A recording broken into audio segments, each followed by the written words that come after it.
re-review natin for today, this is the Zerg's Mothership from the movie Disney Lightyear. And pag binili natin siya, ganitong klaseng packaging ang meron siya sa harap and sa likod and at the side. Yan. And on the other side. Yan. And on top. Yan. And at the bottom. Yan. Now, before we proceed sa ating review, special shoutout muna sa I Don't Want to Grow Up Toys dahil sa kanila ko na panalunan sa bidding ito.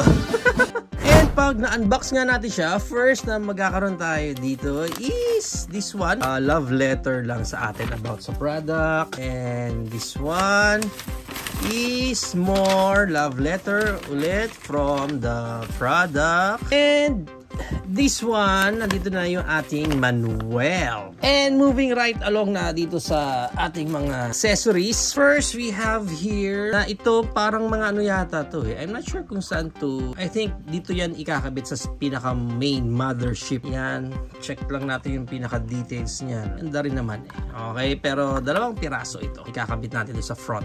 Next, we have here naman this one. Parang pod yata siya na ilalagay din natin sa loob ng main mothership natin. Pero check natin yung details itong pod na to. Maganda yung details siya kasi yung mga paint na ginamit, may pagka grayish, then darker tone ng gray, medyo dull na purple. So, complement yung mga paints na ginamit and maganda yung pagkaka-execute din. May mga touch pa ng red dyan. Yan. Tsaka yung details mismo ng pod, maganda. And ang pinaka-gimmick nitong pod na to is pag tumama ito sa floor, ganyan, yan. So, mag-o-open siya. Pero pwede mo rin naman siya ma-open ng manual na lang ikaw. Yan. Yan naman ang pinakalaman niya sa loob. Parang may mga gear pa siya dun sa loob na para pag binaba mo siya, hindi siya automatic na biglang magsasara. Anyway, mukha naman siyang satellite pag naka-open na ng ganyan. Yan yung pinaka-pod natin dyan. And may kasama yan dito parang maliit na or miniature na, ano bang tawag dito sa kaaway ni Buzz? Android ba yun? Hindi ko alam kung anong pinakatawag doon. Pero may mga details din naman siya. Makikita mo dun sa mold niya mismo may mga details and mga paint din na nilagay sa kanya. And ang pinaka-articulation naman netong ating mini Android dito. Nagagalaw itong shoulder niya.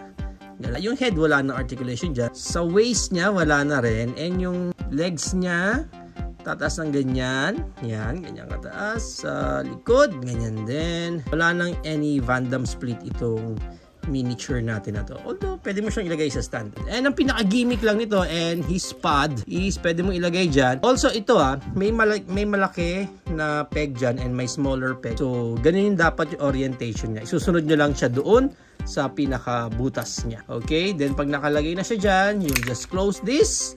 And then, pag lumapag nga siya sa floor, yun! Ganyan siya mag-open. Next, accessories we have here. May mga ilang piraso pa dito ng parang part na rin siya ng kanyang spaceship. Na for us to put naman itong mga spikes niya dito. Don't worry, hindi kayo malilito kasi may mga number naman siya. Like this one is number 2. Ayan, number 2. And this one is number 1. Now, yung mga numbers niya na yan, isusundan nyo lang kung ano yung mga number din na nakalagay dito. Like this one, ayan, number 1 dyan. Dito is number 2.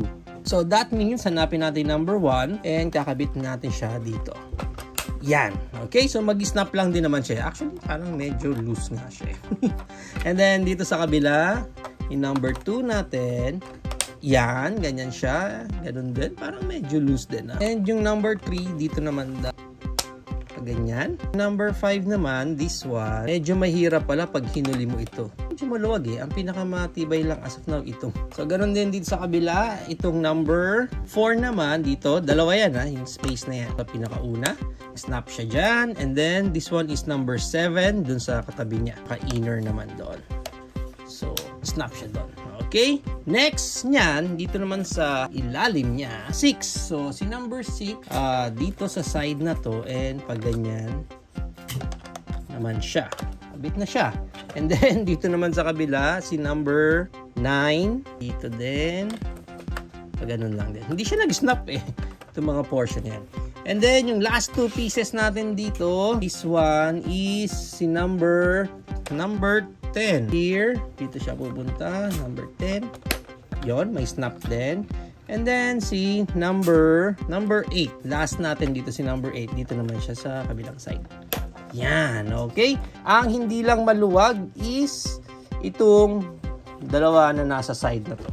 Ito lang yung mga hindi maluluwag. The rest is maluluwag lahat. So, i-check muna natin yung pinaka-details ng mothership natin dito. Ayan, no? Ang ganda ng pagkaka-red eh. Complement talaga yung shade ng red niya dun sa purple na nilagay nila eh. Paano? Galing, oh. Ang ganda rin nung mga molds niyo.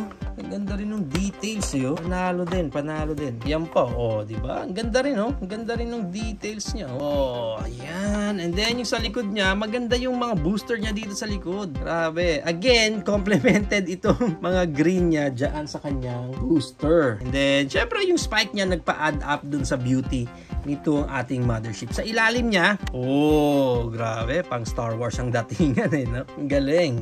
Nice. And then, sa side, ang ganda, oh. Ang ganda nung details niya sa side. Alam mo, may mga speaker siya dyan, no, na subwoofer. Pero ang ganda talaga. Ang ganda nung details niya. Sa front niya, yan, ang pinaka-itsura niya. Ooh, ganda, no? Okay, so yan ang pinaka-details niya. Pwede mo siyang hawakan dito. Safe siyang hawakan dyan. So, para kang nagva-vacuum, siguro, pag dyan mo siya hawakan. And meron din siya ditong stand. Pwede mong i-pop up ng ganyan. Yan. Ganyan. And then, pwede siyang mag-landing ng ganyan. Yan, yung pinaka-land niya. Wala siyang landing gear dito sa likod eh. It's like parang itong mga spike niya. Yan na rin yung landing gear niya. Pero dyan sa harap, meron siyang ganyan. Now, one of the best feature din nitong toy na to is battery compartment here. Yan, screw lang muna natin yan para makita natin kung anong battery ang gagamitin sa kanya. And ang kailangan niya is 3 AA. So, lalagay natin siya dyan. Then, close na natin ulit. Yan. And then, pag tinurn on mo siya, mapapansin nyo, no? Parang nag-flick yung mga lights niya dito sa likod. Yun, no? Diba? Pag na-turn on mo na yun, mapapansin nyo dito is purple and then dito yung red. So, ang pipindutin natin dyan is yung pinaka-red na button.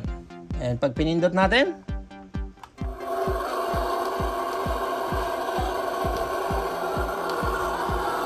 oh, lakas! Ang lakas ng speaker niya, tsaka ang haba nun, ha? Ang haba. I don't know kung ilan pa yung sounds ito. Try pa natin.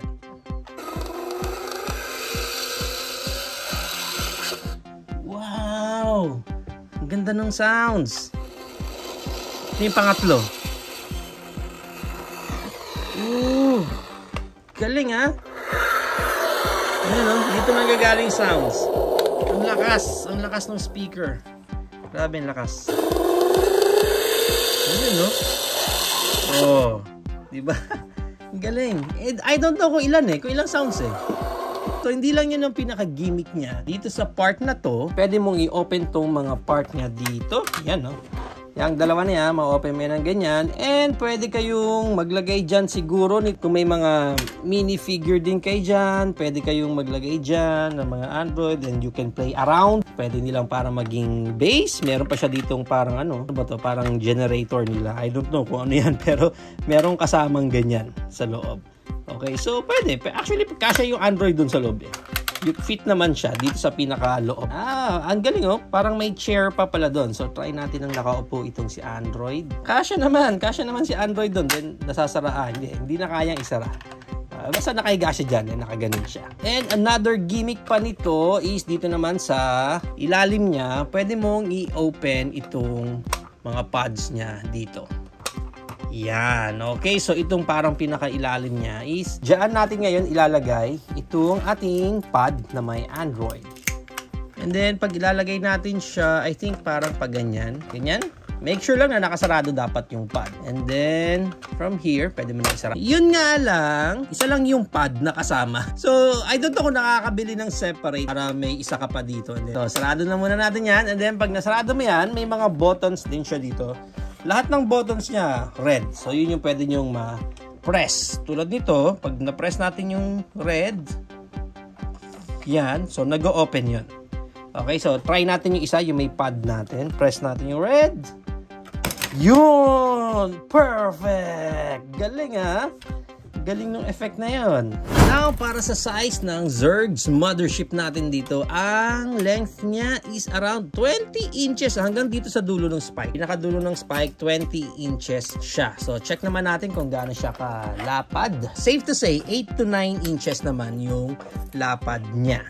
Compare na rin natin siya sa iba pa nating toys tulad ng Lightyear the Movie Zerg. Sabi, match na match yung kulay nilang dalawa doon sa spaceship niya. We have here our Mario Bros. The Movie, si Bowser. And we have here our Hammond Collection Tyrannosaurus Rex.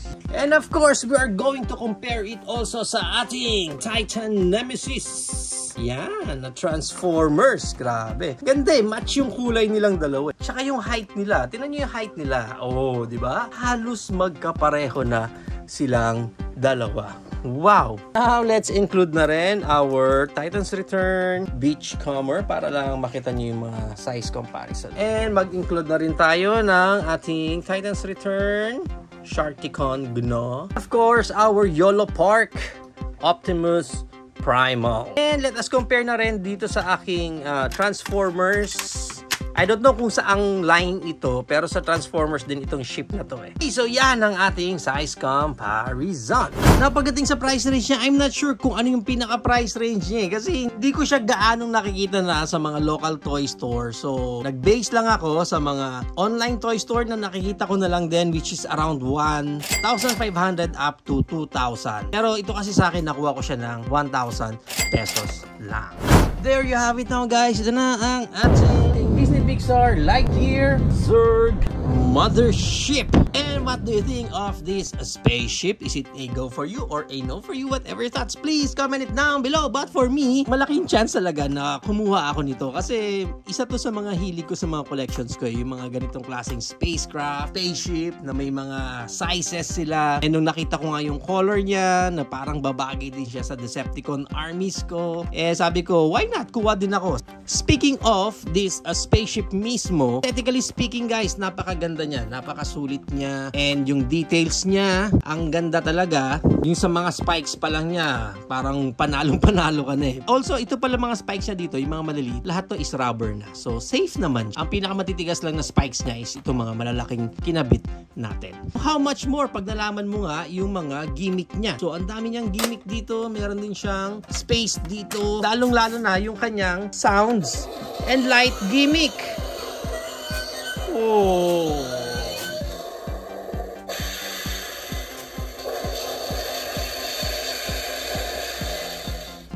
O diba, doon pa lang eh, panalong-panalo ka na. Kaya nga for me, I think kung makakita rin kayo ang mga nakasale na rin nito na Buzz Lightyear na Zerg's mothership, I think maganda, kuha na rin kayo. Kasi hindi siya low quality. Kasi for me, sulit siya kung makukuha niyo siya talaga on a sale price. But kung mahilig ka naman sa mga Buzz Lightyear or kung meron kang Toy Story na collection, eh maganda niyan. I-add mo na rin talaga ito sa collection mo.